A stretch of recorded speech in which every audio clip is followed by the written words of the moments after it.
Sit with KTN News आहियां लैला निसार।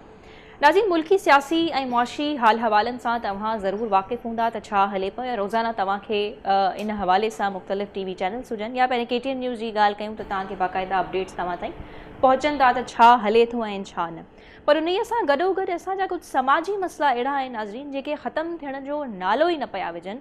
हर साल असीं ॾिसूं था त उन्हनि समाजी मसइलनि मां ख़ैर तव्हांखे क्लियर बि करे ॿुधायां थी त मां कहिड़े समाजी मसइले जी ॻाल्हि करे रही आहियां। जिन्सी ॾाढाई जा वाक़िआ नाज़रीन तेज़ी सां वधी रहिया आहिनि ऐं गॾोगॾु हिक ॿिए खे हिरासा करण जा हरेसमेंट जा वाक़िआ जेके आहिनि उहे बि तेज़ी सां वधी रहिया आहिनि। ऐं तव्हां सां कुझु नंबर्स शेयर कंदसि। मिनिस्ट्री ऑफ ह्यूमन राइट्स कुझु नंबर्स कंपाइल कया आहिनि। गुज़िरियल 4 सालनि में 14,000 खां वधीक जा वाक़िआ जेके आहिनि उहे पेश अची चुका आहिनि, रिपोर्ट थिया आहिनि उन्हनि जो जेको आहे वाक़िअ थियो आहे। सो ही आख़िर छो थिए पियो? असीं तव्हांखे यादि हूंदो त असां कंज़ेक्यूटिवली इन शइ ते इन मौज़ूअ ते प्रोग्राम्स कंदा आयासीं, पंहिंजा प्रॉपर असां इन ते पैनल बि ठाहियोसीं जंहिंमें कानूनदान बि शामिल हुया। तव्हांखे यादि हूंदो हिन वक़्तु बि असां सां उहे कानूनदान शामिल आहिनि, उहे ह्यूमन राइट्स एक्टिविस्ट बि शामिल आहिनि। त आख़िर किथे मसइलो आहे? छो असांजूं नियाणियूं जेकी आहिनि उहे ग़ैर महफ़ूज़ आहिनि? छो उहे राति जो या कहिड़े बि वक़्तु घर खां ॿाहिरि कंहिं मक़सद जे लाइ अगरि निकिरनि थियूं को सौदो सलु वठण जे लाइ त छा उहे आज़ादी सां नथियूं निकिरी सघनि? पर हाणे त शायदि अफ़सोस सां असांजा जेके मर्द हज़रात आहिनि जेकॾहिं मख़सूस तौर ते हिकु शहर कराची जी ॻाल्हि कयूं त उहे बि सेफली निकिरी कोन सघनि पिया। स्ट्रीट क्राइम जो केतिरो ख़दशो वधी वियो। बहरहाल that is a separate topic, उहो हिकिड़ो अलहदा मौज़ू आहे स्ट्रीट क्राइम वारो। असां ते ॻाल्हाईंदासीं त जा वाक़िआ असांजूं नियाणियूं महफ़ूज़ कॾहिं फील कंदियूं, कॾहिं महसूसु कंदियूं पंहिंजो पाण खे इन समाज में, ऐं कंहिंजी ग़लती आहे हिते, ग़लती कंहिंजी अचे पई। पंहिंजे पैनल जो तव्हां सां तारुफ़ कराईंदी हलां पई। मूंखे स्टूडियोज़ में जॉइन कयो आहे महर ख़ुर्शीद साहिबा जेके ह्यूमन राइट्स एक्टिविस्ट आहिनि ऐं गॾोगॾु मीडिया एनालिस्ट आहिनि। महर साहिबा, बहुत शुक्रिया आपका कि आपने वक्त निकाला इस अहम मौजू पे बात करने के लिए। ऐं गॾोगॾु मूंखे जॉइन कयो आहे स्टूडियोज़ में ज़मीर हुसैन ज़ैन साहब जेके एडवोकेट आहिनि ऐं गॾोगॾु एनालिस्ट बि आहिनि ऐं तमामु घणो एक्टिव तव्हांखे हूअं ई नज़र ईंदा आहिनि असांजे KTN न्यूज़ जे प्रोग्राम्स में। ज़मीर साहब, तव्हांजी वॾी महिरबानी त तव्हां टाइम करियो। ऐं टे तरफ़ मूंखे जॉइन कयो आहे वीडियो लिंक जे ज़रिए मारवी अवान साहिबा जेके एग्ज़ीक्यूटिव डायरेक्टर आहिनि वुमेन प्रोटेक्शन सेंटर जूं, ह्यूमन राइट्स एक्टिविस्ट आहिनि। मारवी तव्हांखे यकीनन तमामु घणो एक्टिव नज़र ईंदियूं आहिनि जॾहिं बि जिन्सी ॾाढाई जा या हरेसमेंट जा वाक़िआ थियनि था। मारवी, अस्सलाम वालेकुम, वेलकम टू द शो। तव्हांजी वॾी महिरबानी त तव्हां टाइम कढियो। सो नाज़रीन, शुरूआत जी तव्हां सभिनी महिमाननि सां जी इजाज़त खां ऐं जेकी शुरूआत आहे उहा महर साहिबा खां करणु चाहींदसि। महर साहिबा खां असीं कंदासीं ऐं पोइ कानून जी तरफ़ ऐं ह्यूमन राइट्स में असां वधीक हिन शइ ते ॻाल्हाईंदासीं। महर, हर साल जैसे मैंने एक नंबर भी कोट किया मिनिस्ट्री ऑफ ह्यूमन राइट्स का कि 14,000 से ज़्यादा जो है के केसेस रिपोर्ट हो चुके हैं और कुछ मीडिया चैनल्स के मुताबिक जो उनकी इन्वेस्टिगेशन है 21,000 का ज़्यादा नंबर बता रहे हैं। और ये एक ऐसा मौजू है, बड़ा सेंसिटिव है, लाइक वी हैव दिस, हमारे पास ये प्लेटफॉर्म है, हम बैठ के बात कर रहे हैं, लेकिन अमूमन खुदा न खास्ता अनफॉर्चुनेटली जब ऐसा वाक़या किसी घर में कहीं पे किसी की बच्ची के साथ पेश आता है तो एक कोहराम वाली सूरत हो जाती है और बहुत ज़्यादा मुश्किल है, बहुत इस पर हिम्मत चाहिए बात करने के लिए जिसके साथ ये पेश आ रहा है। तो आप क्या कहेंगे, क्यों बढ़ रहे हैं इतनी तेज़ी के साथ हज़ारों के वाक़या? 2022 में 2000 का नंबर है, क्यों हो रहा है ये सब? आप बताइएगा प्लीज़ इस पर। आई थिंक कि ये हमेशा से ही के केसेस होते रहे हैं, बस अब ज़्यादा रिपोर्ट हो रहे हैं क्योंकि अब मेरे ख्याल से ज़्यादा ख़वातीन को हिम्मत मिल रही है कि वो आगे बढ़ें, उनकी फैमिलीज़ भी उनको सपोर्ट कर रही हैं। सबसे ज़्यादा अच्छी बात मेरे ख्याल से ये है कि पेरेंट्स जो हैं वो अपनी बच्चियों को छुपा नहीं रहे हैं कि जैसे उन्होंने कुछ गलत किया है, वो आके लड़ेंगे उनके लिए और वो कहेंगे कि नहीं, आप मेरी बच्ची को वो इंसाफ दें। तो आई थिंक उससे काफ़ी ज़्यादा हिम्मत मिल रही है लोगों को कि वो इस चीज़ को रिपोर्ट करें। और बिकॉज ये रिपोर्ट कर रहे हैं, हमारे पास अब जो स्टेटिस्टिक्स आ रहे हैं वो ये हैं कि समा इंग्लिश ने रिपोर्ट किया था ये कि हर 2 घंटे एक खातून होती है इस मुल्क में। तो ये सिर्फ रिपोर्टेड केसेस हैं, हर 2 घंटे, छोटा नंबर नहीं है। हाँ, ये छोटा नंबर नहीं है। तो आई थिंक ये इसलिए क्योंकि हम लोग खुद आके बढ़ रहे हैं कि हमारे साथ कुछ नाइंसाफ़ी हुई है और हम उसके लिए इंसाफ़ी चाहते हैं। सही है, तो मेरे ठीक है। ख्याल से बढ़ नहीं रहे, रिपोर्ट ज़्यादा हो रहे हैं। ठीक है, बढ़ नहीं रहे, रिपोर्ट ज़्यादा हो रहे हैं। मारवी तव्हांजी तरफ़ अचणु चाहींदसि, जीअं मेहर चवे पई त वधनि नथा, रिपोर्ट जेको आहे तमामु घणो थियनि था, पर ही ॾाढो सेंसिटिव इशूज़ आहिनि जिनसी ॾाढाई जा, त ही तव्हांजे मुताबिक़ छो एतिरो वधनि पिया, ऐं असांखे बि जॾहिं जॾहिं मौक़ो मिलंदो असां प्रोग्राम्स कंदा रहंदासीं जेसिताईं समाजी इशू असांजे समाज मां बाक़ाइदा तौर ते ख़तमु न पियो थी वञे। ऐं तव्हां सां असां खोड़ इन मौज़ू ते या ज़मीर साहब सां खोड़ असां अहिड़ा प्रोग्राम्स कया आहिनि, त आख़िर छो ही नंबर जेको आहे तेज़ी सां रिपोर्ट थिए पियो? लैला, मां सभिनी खां पहिरीं त तव्हांखे, तव्हांजे प्रोग्राम खे ऐं KTN जी समूरी टीम खे तमामु घणो एप्रिशिएट करणु चाहींदमि, जो इन टॉपिक्स ते ॻाल्हाइण ऐं प्रोग्राम करण ई वॾी हिम्मत जो कमु आहे। ऐं तव्हां प्लीज़ हिनखे कंटिन्यू रखो, इन सफ़र में असां तव्हां सां गॾु आहियूं। बिल्कुलु जिते असां इहा रखंदासीं। ॻाल्हि था कयूं कि केसिस रिपोर्ट थियण जी, त मुंहिंजे असांजी ऑब्जर्वेशन जे मुताबिक़, असांजी स्टडी जे मुताबिक़, असां जेके केसिस रिसीव था कयूं वुमेन प्रोटेक्शन सेल्स में, पुलिस जेके रिसीव थी करे, उन जे मुताबिक़ मां तव्हांखे इहो ॿुधाइण थी चाहियां कि जा केसिस जेतिरा थियनि था ओतिरा रिपोर्ट नथा थियनि। उन जो रीज़न इहो आहे कि जॾहिं असां ॾिसूं था कि कहिड़ी नौइयत जा केसिस रिपोर्ट था थियनि, त उन में घणो करे असां वटि इहो थो अचे कि जेके सर्वाइव नथियूं करे सघनि, जिन्हनि करण खां पोइ मर्डर थो कयो वञे, मारे थो छॾियो वञे, उन्हनि जी डेड बॉडीज़ मिलनि थियूं, त पोइ असांखे मेडिकल रिपोर्ट ॿुधाए थी कि अच्छा भी हुआ था। उन खां पोइ सेकेंड जॾहिं ॿारनि सां थिए थो, त ॿारनि जो सां जेकी कैटेगरी में थिए थो उहो पोइ बि रिपोर्ट थो थी वञे, लेकिन नौजवान छोकिरियुनि सां जेके थियनि था उहे अञा बि उहा रिपोर्ट नथा थियनि जीअं रिपोर्ट थियणु खपनि। उन जे पुठियां तमामु घणा रीज़न्स आहिनि। सभिनी खां पहिरीं रीज़न त असांजी सोसाइटी में हिकिड़ो जेको हिकिड़ो नॉर्म क्रिएट थियल आहे कि औरत जी ऑनर ऐं उनजो इज़त ई उनजी ज़िंदगी हूंदी आहे। त जॾहिं का औरत ईअं कंहिं एक्सपीरियंस करे थी कोई जहिड़ो वाक़ियो, त हू उहा हिम्मत नथी रखे दुनिया खे ॿुधाइण जी या अॻिते अचण जी या पंहिंजे लाइ इंसाफ़ घुरण जी। फैमिलीज़ घणो करे सपोर्ट नथियूं कनि, बल्कि हालत इहा अथव कि रिपोर्ट थींदा आहिनि ऐं अधु में हो केस खे छॾे करे बैक ऑफ थी वेंदा आहिनि, या जेकी पार्टी हूंदी आहे अगरि उहा घणी इंफ्लुएंशियल हूंदी आहे त आउट ऑफ द कोर्ट या त उन्हनि खे थ्रेट्स ॾींदा आहिनि, या त प्रेशर्स ॾींदा आहिनि, या त का बि डिफरेंट उन्हनि जी मजबूरी जो फ़ाइदो खणी का पैसा ॾेई करे पंहिंजी जान छॾाईंदा आहिनि।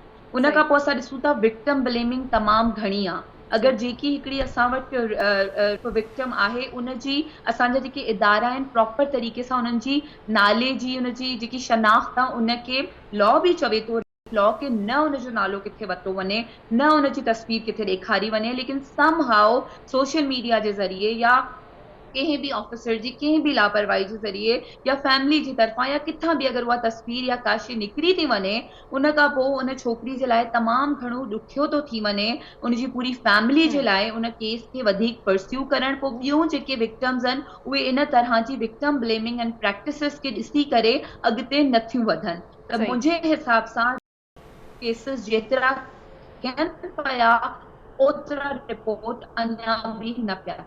ठीक है, ठीक है। उनजे पोयां तव्हां हिकु बीमार सोच ॿुधायो पिया त या त फैमिलीज़ शर्म महसूस कनि थियूं, पर असां बि इन सोच ते ॻाल्हाइणु चाहींदासीं। ऐं ॿियो कानून जो एक्सेस जेको आहे उन हवाले सां अवेयरनेस एतिरी घटि छो आहे, उन ते बि असां जेको आहे ज़मीर साहब जी तरफ़ हलूं था, उन ते असां वधीक डिस्कशन कंदासीं। पोइ विक्टिम ब्लेमिंग ऐं ॿियो असांजी छोकिरियुनि न्याणियुनि औरतुनि जा जेके हक़ आहिनि उन्हनि बाबति बि अवेयरनेस तमामु घणी घटि आहे, त छा करणु खपे? ज़मीर साहब तव्हां छा चवंदा? इहो आहे त जीअं इहो टॉपिक जे हवाले सां ॾिठो हुयो त हिते जेतिरे क़दुरु केसिस थियनि था ओतिरा रिपोर्ट कोन था पिया थियनि, ऐं उनजी वजह इहो बि आहे त हिकु जेकी बीमार सोच अवां ज़िक्र कयो, जेके इन शइ खे हमेशह छुपाए ऐं इहो सम्झनि था त इहो जेको आहे सो असांजे ख़ानदान जे या छोकिरी जे जेको आहे फ्यूचर जे लाइ हिकिड़ो सुवालु उथंदो जंहिंखे असीं छुपाए करे उन ते हू कंप्रोमाइज़ था कनि। ऐं क़ानूनी तौर ते असां वटि सभ खां वॾे में वॾी इहा जेको आहे सो ॾिठो वियो आहे त अवेयरनेस न आहे। सही ॻाल्हि आहे। ऐं कानून ताईं हिकु अवेयरनेस न हुजण जे करे कानून ताईं रसाई बि हासिलु न आहे। ऐं जंहिं माण्हूअ खे कानून ताईं रसाई न आहे त उहो माण्हू छा थो करे, या त बिरादरी सिस्टम में थो वञे या उन ते चुप करे वेही थो रहे। नतीजतन जेके इहे रिपोर्टेड केसिस आहिनि या त पोइ मंतकी अंजाम ते इन जे करे बि नथा वञनि, या त उन में कंप्लेनेंट साइड वारा जेके विक्टिम साइड आहे उहा ख़ामोश थी वञे, या कंप्रोमाइज़ जेको बिरादरी सिस्टम आहे उन जे करे। ऐं कानून जो इन में एक्टिव हुजणु जेको खपंदो आहे उहो कोन्हे। अच्छा प्रोसिक्यूशन जेकी असांजी आहे जेके अच्छा हिते थोरो साबित क्लियर कंदा हलूं त यानी कानून जे तरफ़ां बि का न कोताहियूं ऐं खोट ज़रूर मौजूदु आहे सोसाइटी जेकी हूंदी आहे उहा तॾहिं ई बैलेंस थींदी आहे इक्वल राइट्स ते हूंदी आहे जिथे कानून जेको आहे मौजूदु हूंदो आहे। हिते जेको कानून आहे बि उहो जेकॾहिं एग्ज़िस्ट बि करे थो त माण्हुनि खे उनजी ख़बर कान्हे। सही उन्हनि ताईं असांजी हाणे ॾिसजे त एजुकेशन असांजी अहिड़ी आहे जंहिंमें असीं कंहिं बि क़िस्म जो सोशल राइट्स ते ह्यूमन राइट्स ते या जेके असांजा इंसानी समाजी ज़िंदगी जा जेके क्राइम वाबस्ता आहिनि उन्हनि जी असीं बेसिक इंफॉर्मेशन या बेसिक तालीम ई कोन था ॾियूं। सही ॻाल्हि नतीजतन माण्हू अॻिते हली इहो ई था चवनि त बाबा छा थींदो, कुझु कोन थींदो, लिहाज़ा इन शइ खे न रिपोर्ट कयो, छुपाए छॾियो या कंप्रोमाइज़ कयो। सो मां इहो इन ज़मीन में ज़रूरु चवंदुसि त जेकॾहिं को कानून आहे बि त उनजी प्रोसिक्यूशन साइड एतिरी वीक आहे जंहिंजे करे अदालतुनि में उहे केस तव्हां ॾिसो त 15 खां 20% जेको आहे कन्विक्शन जे तरफ़ वञनि था, अदरवाइज़ उहे ईअं ई थी था वञनि। कन्विक्शन बि स्लो आहे पर विच में आउं ॿुधो हुयो कुझु लॉयर्स जे तरफ़ां उन्हनि मूंसां शेयर कयो त कन्विक्शन असांजी बहितर थींदी वञे पई। अर्ज़ु इहो आहे त लाज़मी आहे जीअं हाणे जंहिं रफ़्तार सां इहो केस रिपोर्ट था थियनि ऐं जेको आहे सो जीअं मेयर साहिबा चयो त हर 2 घंटे खां पोइ हिकिड़ो केस रिपोर्ट थो थिए पियो त इहो हिकिड़ो वॾो अलमियो आहे। उन ते जेकॾहिं के बि कानूनदान या प्रोसिक्यूशन वारा जेकॾहिं इन ते इफेक्टिव रोल वठनि था इहा सुठी ॻाल्हि आहे, पर उन हिसाब सां न आहे। जेकॾहिं तव्हां मुहज़िब सोसाइटी में वञो, यूरोप में वञो, उनजो जेको कानूनी जेको प्रोसिक्यूशन आहे उहा एतिरी इफेक्टिव आहे जो उते को कन्विक्शन खां पोइ ॿियो माण्हुनि जे लाइ हिकिड़ो मैसेज थो पियो वञे त बाबा जेकॾहिं असीं इहो कमु कंदासीं त अहिड़ी सज़ा असांजी बि मुंतज़िर आहे। पर असां वटि छा आहे त सालनि जा साल लॻी था वञनि ऐं उन में तेसि ताईं उहे माण्हू जेके आहिनि जेके ज़ालिम आहिनि उहे घुमंदा था वञनि।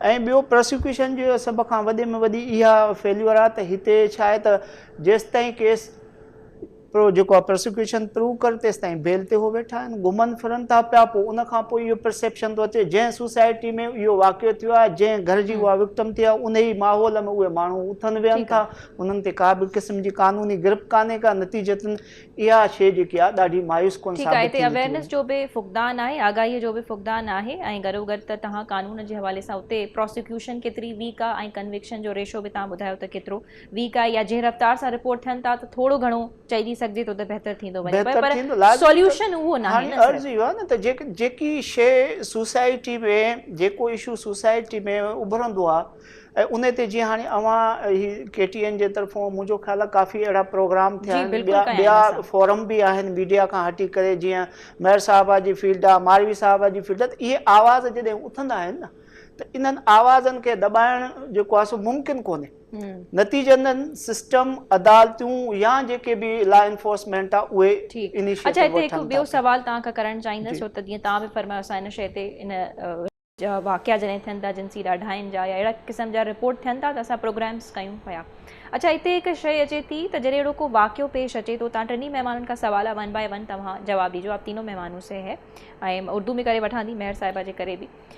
त विक्टिम जी आइडेंटिटी जेको आहे यानी मुतासिर थियल जेको शख़्स आहे जंहिंसां को अहिड़े क़िस्म जो वाक़ियो पेश अचे थो त उनजी शनाख्त खे उसकी शनाख्त को प्रोटेक्ट करना कितना लाजमी है। हम फ़ौरन से इसमें बल्कि मीडिया पे भी बात आ जाती है, आपसे शुरुआत कर लेते हैं कि मीडिया इस चीज़ में आपको कैसे नज़र आती है या ओवरऑल हम विक्टिम की आइडेंटिटी को प्रोटेक्ट कैसे करें और करना भी चाहिए, इस पर कमेंट कर दीजिएगा कि वो कितना ज़रूरी है।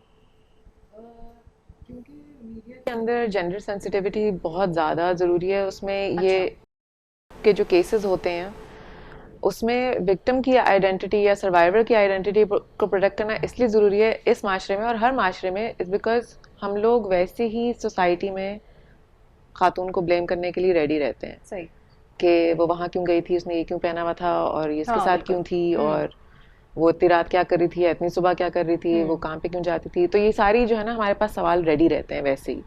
तो अगर हमें उसकी शनाख्त पता चल जाए तो वो फिर डायरेक्ट उसकी तरफ होते हैं, उसके ख़ानदान की तरफ होते हैं, और आसान हो जाता है। एग्जैक्टली। तो आई थिंक कि बहुत ज़्यादा एक मीडिया के ऊपर रिस्पॉन्सिबिलिटी है कि आप जो है देखें कि कसूर किसका है और सर्वाइवर के ऊपर वैसी ही क्या गुजर रही होगी या विक्टिम के फैमिली के ऊपर क्या गुजर रही होगी और आप उस हिसाब से उस टॉपिक को ट्रीट करें। ये नहीं कि आप चस्के लेने के लिए वहाँ पे आ जाएं और अपने माइक और कैमरे उनके मुंह पे डाल रहे हों और उनको ज़्यादा ट्रॉमेटाइज करें। अगर इस तरह का कोई केस निकल आता है तो बहुत सारे ऐसे मीडिया चैनल्स हैं या वेब टीवीज हैं जो कि ऐसे एक्टिव हो जाती हैं तब अपनी व्यूअरशिप के लिए कि भाई अगर ये केस जो है वो ट्रेंडिंग में है तो हम इसी को जो है सबसे ज़्यादा इसको कवरेज देंगे। मालवी तव्हां खां बि इहो ई सवाल करणु चाहींदसि त विक्टिम जी आइडेंटिटी डिस्क्लोज़ न करणु केतिरो ज़रूरी आहे, इन सां नुक़सान कहिड़ा हुन जी साख खे पहुची सघनि था?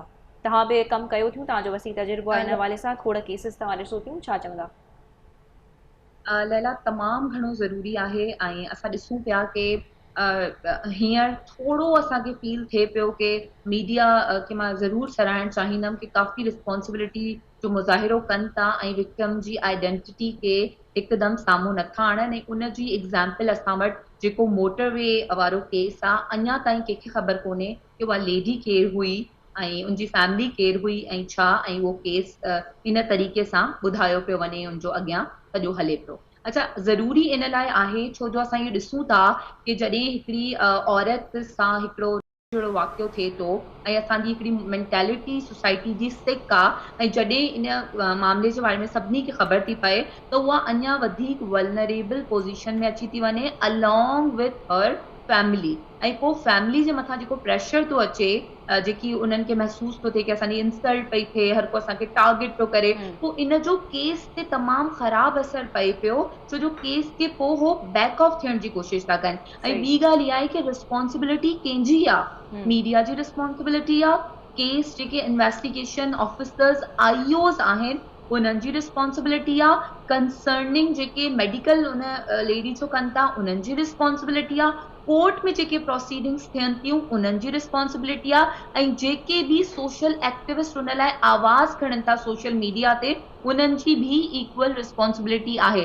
हाणे सोशल मीडिया बाक़ी जेके चैनल मां हिते मेंशन कया आहिनि सभिनी जे मथां हिकिड़ो चेक एंड बैलेंस आहे, यानी उन्हनि खे असां ट्रेनिंग्स ॾेई सघूं था एवरीथिंग, लेकिन सोशल मीडिया जो हिकिड़ो अहिड़ो चैनल आहे जेको तमामु घणो चैलेंजिंग थो थिए इन डिजिटल स्पेस में कंहिंजी बि इंफॉर्मेशन, कंहिंजी बि आइडेंटिटी आसानी सां रिवील थी वञे ऐं उन जी वजह सां जेके विक्टिम्स आहिनि उन्हनि खे तमामु घणी ॾुखियाई थी थिए पंहिंजे केसिस खे, पंहिंजी आइडेंटिटी खे लिकाए करे बहितर तरीक़े सां हलण जी। ऐं हिते असांजी सॼी आवाम इहो सम्झे थी कि अगरि कंहिंसां को थियो आहे, मां त इहो चवंदी आहियां कि why we are saying justice for Zainab and justice for a lady, असांखे एक्यूज़ जो नालो जेको बिल्कुलु इहा ई पॉइंट असीं रेज़ करणु चाहियूं पिया त छो असां उन्हनि खे केतिरो ज़ाहिर कयूं बाबा हिन कयो आहे ऐं इन जी प्रॉपर तव्हां इन्वेस्टिगेशन कयो ऐं जेको आहे उनखे प्रॉपर सज़ा मिले, उन जो यानी सफ़र हाणे खां पोइ बि असांजी वेठी विक्टिम सफ़र करे, रेप खां पोइ बि विक्टिम जी फैमिली सफ़र करे छो जो we are failed to protect her identity.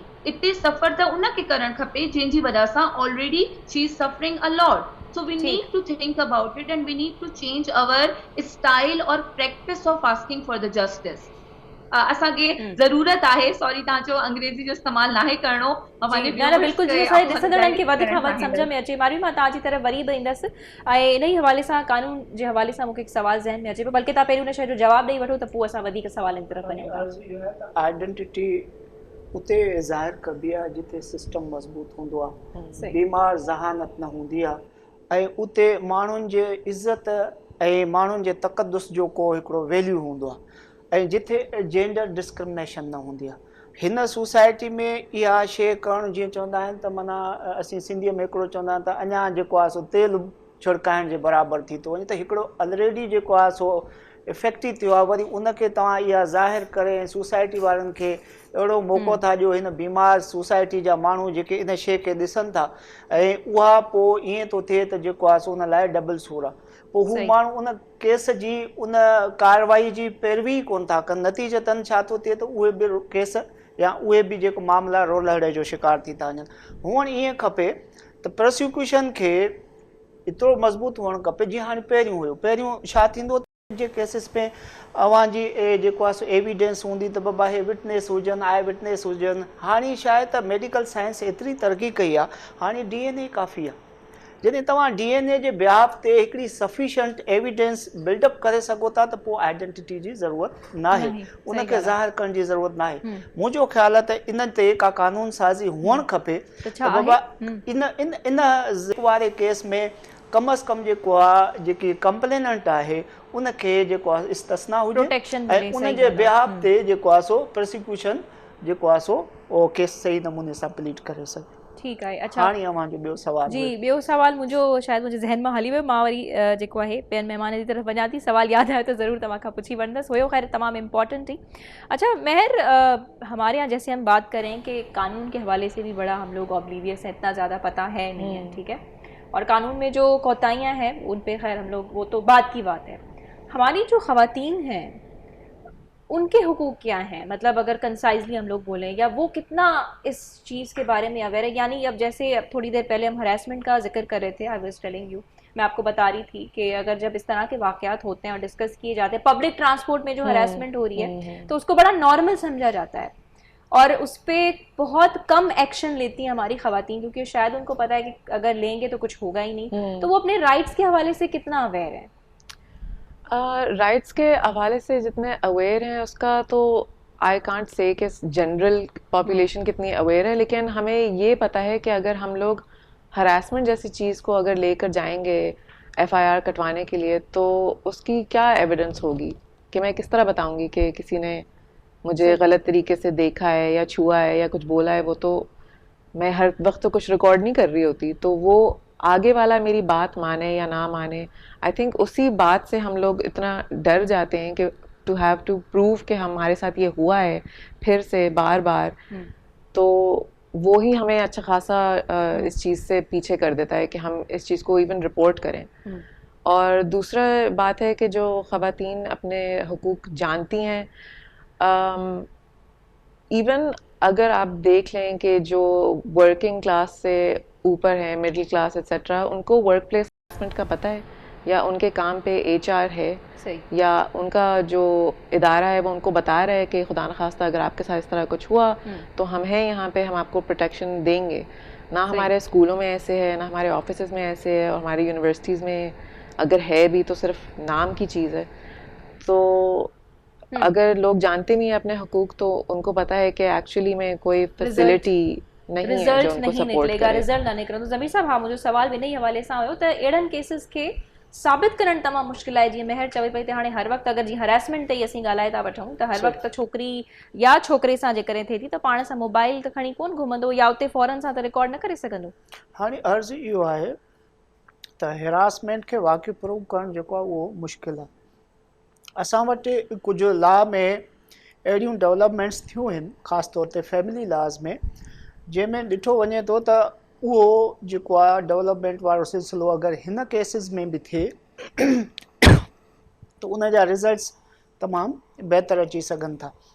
हाणे फैमिली लॉज़ में छा आहे त उन में जेकॾहिं का खुला जे लाइ वञे थी ऐं उहा क्लेमेंट आहे त ही मुंहिंजो सामान हुयो, ही टर्म्स कंडीशंस हुया ऐं हिन जेको आहे डिवोर्स ॾिनी आहे या न ॾिनी आहे, उन जी एविडेंस ई सफिशेंट आहे, उनखे ई फाइनल जेको आहे स्टेटस हासिलु आहे।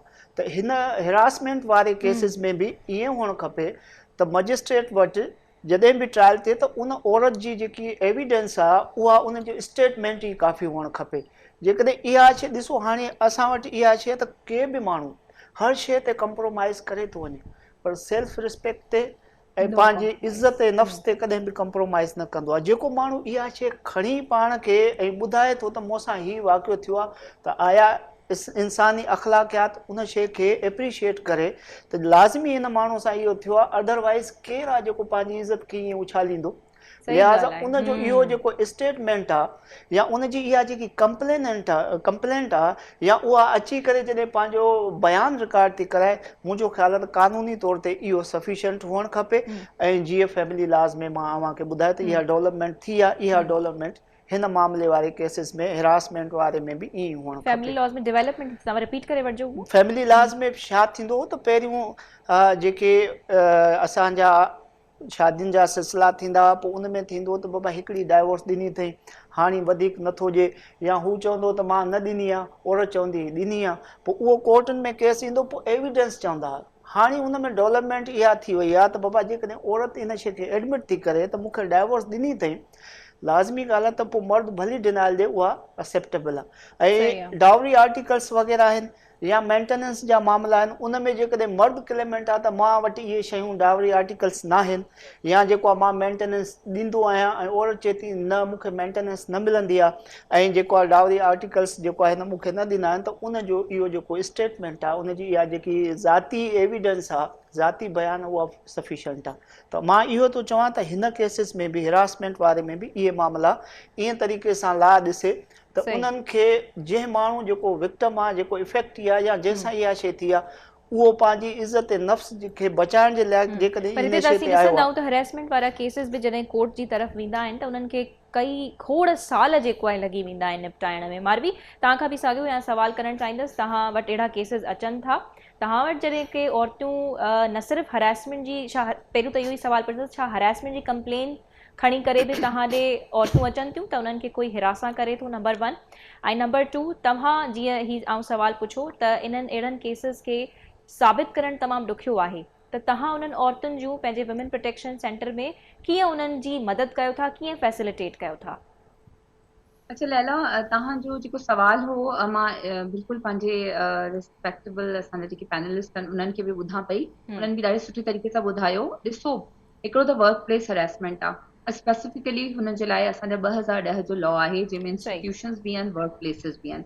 असांजी गेस्ट स्पीकर बि इहो ॿुधायो कि कमेटियूं ठहणु खपनि तमामु इंस्टीट्यूशंस में जेके मौजूदु न आहिनि, यानी प्रैक्टिकली इम्प्लीमेंटेशन असांखे नज़र नथी अचे। कमेटीज़ किथे ठहणु खपनि? अच्छा, हाणे 2010 जे लॉ जे मुताबिक जेको त वर्क प्लेस हरेसमेंट लॉ आहे, हर इदारे में कमेटी हुजणु लाज़मी आहे। उनखे पाण हरेसमेंट कमेटी था चऊं, चाहे यूनिवर्सिटी हुजे, चाहे को NGO जो इदारो हुजे, चाहे को गवर्नमेंट जो इदारो हुजे, छो जो उते कमु कंदड़ माण्हुनि जी के वर्क प्लेस हरेसमेंट का प्रोटेक्ट करण जे लाइ 2010 में इहो लॉ आयो हो, जंहिंजी अमेंडमेंट्स बि हींअर रिसेंटली थियूं आहिनि, लेकिन अञा ताईं असां ॾिसूं था प्रैक्टिकली इम्प्लीमेंटेशन कोन्हे ऐं मेजॉरिटी ऑफ द इंस्टीट्यूशंस में अञा ताईं इहे कमेटियूं मौजूदु कोन्हनि। अच्छा, हाणे असां अचूं था इन ॻाल्हि ते कि public place harassment. Public place harassment जा जेके असां वटि केसिस ईंदा आहिनि लैला, एॾियूं इहो ॾुखियो अथव न, का औरत असांखे ॿुधाए थी कि जी इन रोड ते मूंखे को बाइक वारो टच करे वियो आहे, न मां हुन माण्हू खे ॾिसी सघियमि, हेलमेट वग़ैरह हो, न मां एतिरी तेज़ी सां बाइक पई वञे कि हुनजो नंबर नोट करे सघियमि। त तव्हां ॾिसो कि उहा जेकी थी आहे पब्लिक हरेसमेंट, उनखे कीअं माण्हू हिकदमि आइडेंटिफाई करे। इट टेक्स टाइम, उनमें वक़्तु लॻंदो आहे। तव्हां एरिया जे CCTV कैमरास खे ॾिसो, उनमें तव्हां उतां उहा जेकी गुज़री आहे बाइक एंड ऑल, उहो कंहिंजी हुई, किथां जी हुई, उनमें जेकी लोकल पुलिस आहे उहा असांजी मदद कंदी आहे। अहिड़ी ॻाल्हि नाहे कि उन ते रिस्पॉन्ड नथो कयो वञे। पब्लिक हरेसमेंट में असांजूं औरतूं लोकल पुलिस खां मदद वठी सघनि थियूं। जी बिल्कुलु, छो जो लोकल पुलिस ऑब्वियसली जंहिं इलाइक़े में इहो थियो आहे उन इलाइक़े में जेकी गाॾियूं आहिनि, माण्हू आहिनि एंड ऑल, त उहो ट्रैफिक पुलिस वारा आहिनि, माण्हुनि खे अक्सर ख़बर हूंदी आहे। त प्रॉपर अगरि इन्वेस्टिगेशन कई थी वञे त ज़रूर उन ते रिस्पॉन्ड थिए थो। बट अगेन इहा ॻाल्हि आहे कि हरेसमेंट खे तव्हां हिकदमि रिकॉर्ड नथा करे सघो, छो जो असांजी जेकी विक्टिम्स आहिनि उहे उन वक़्तु उन कंडीशन में ई न हूंदियूं आहिनि, उहे एतिरो नम हूंदियूं आहिनि, एतिरे ट्रॉमा में हलियूं वेंदियूं आहिनि, उन्हनि खे सम्झ में न ईंदो आहे कि उन वक़्तु छा कयो वञे। बट स्टिल उन्हनि खे रिपोर्ट करणु खपे ताकि इन्वेस्टिगेशन जो प्रोसेस हले, छो जो इन्वेस्टिगेशन जेसिताईं न थींदी उहे माण्हू न पकड़िया वेंदा। कुझु ऐड करणु चाहिनि पिया? जी ज़मीर साहब। मारवी साहब जी जेके मोड ऑफ जेको आहे सो ॿुधाया त ही असां वटि मोड आहिनि जंहिंजे बिहाफ ते ही शयूं जेको आहे सो लोकेट थी सघनि थियूं या ट्रेस आउट थी सघनि थियूं। वरी बि अव्हांजे तवसो सां इहो ई चवंदुसि त जेको इफेक्टी आहे, जेकी लेडीज़ जेकी इन शइ जी कंप्लेनेंट आहे, उन जो स्टेटमेंट मुंहिंजो ख़्याल आहे सफिशिएंट हुअणु खपे। अच्छा, ज़मीर साहब जी ॻाल्हि खे मां बिल्कुलु एग्री थी कयां, बट ज़मीर साहब दिस शुड बी इहो असां तव्हां ऐं मां सम्झूं था, छो जो असां आहियूं सेंसिटाइज़। असां हिते लोकल थाणनि जी ॻाल्हि था कयूं। ॾिसो, हाणे अर्ज़ मुंहिंजो इहो आहे त जी मां फैमिली लॉ जो हवालो ॾिनो, उन्हनि खे न ॿुधायूं वेंदियूं till they will not consider that. ऐं इहा ई मारवी लोकल पुलिस जी ॻाल्हि करे रही आहे त जेके लोकल थाणनि में असां वञूं था त उते अक्सर करे असां खां इहे सवाल पुछनि था। त ॾिसूं ज़मीर साहब छा था चवनि। लैला, उन्हनि खे उते ई चयो थो वञे कि अगरि प्रूव नाहे त सॉरी, अच्छा, इहे सही थियनि थियूं। मेजॉरिटी ऑफ द ख़वातीन असां ताईं मां बि इन ई ते ज़मीर साहब जो ॿुधी वठूं त पोइ तव्हांजी तरफ़ बि आउं अचां थी। तव्हां बि दुरुस्त ॻाल्हि कई। आई थिंक मारवी बि सही चवनि पिया त लोकल थाणनि में त हिकु औरत के लिए जाना, हिकु औरत जे लाइ वञण ई जेको अलाए छा सम्झो वेंदो आहे। इहो आहे त मूं इहो ई अर्ज़ु पे कयो अव्हां सां पहिरियों त जेकॾहिं असीं इन जे बाक़ी मोड्स में वेंदासीं त असांखे उहे मॉडलिटीज़ ऐं उहे फॉर्मेलिटीज़ पूरियूं करण में ई टाइम लॻी वेंदो ऐं इहे ई चकर पिया लॻंदा।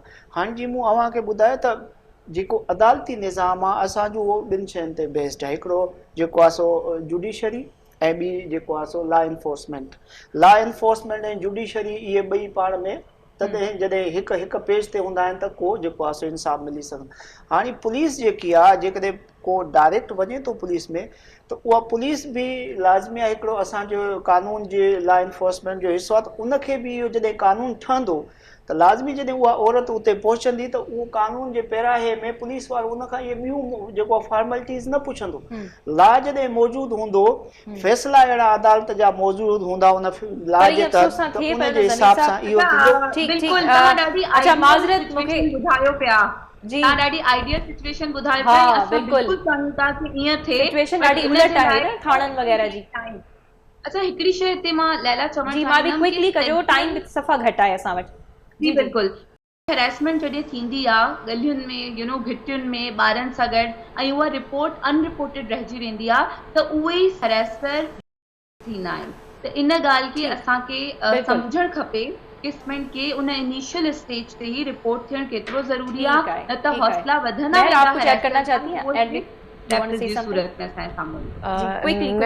हर चीज़ बहुत ज़्यादा वेल राउंडेड थी और बस आई थिंक कि ये माइंडसेट चेंज करने की बात है और इसमें काफ़ी टाइम लगेगा क्योंकि जो सर्विस प्रोवाइडर्स हैं, जो लॉ एनफोर्समेंट वाले हैं, जो मीडिया वाले हैं, जो डॉक्टर्स हैं, जो टीचर्स हैं, पेरेंट्स हैं, उन सबको एक चीज़ इंस्टिल करनी है अपने दोनों बच्चों के अंदर कि आप दोनों इक्वल हैं। सब बिल्कुलु सही ॻाल्हि आहे। असीं ईअं ई नाज़रीन मुआशिरो ठाहींदा आहियूं। जीअं महर ॻाल्हि कई त सभिनी जो किरदारु हिन में अचे थो ऐं कोशिशि कईसीं त जेको मुतासिर शख़्स या फ़र्द छोकिरो छोकिरी आहे जंहिंसां इहो सभु कुझु थिए थो त उनजी आइडेंटिटी खे डिस्क्लोज़ न करणु खपे, उनजी शनाख़्त जी प्रोटेक्शन असांखे करणु खपे, जंहिंमें ज़ाहिरा सभ खां वधीक जेके स्क्रीन ते वेठा आहिनि उन्हनि जी ज़िमेदारी वधि खां वधि अचे थी।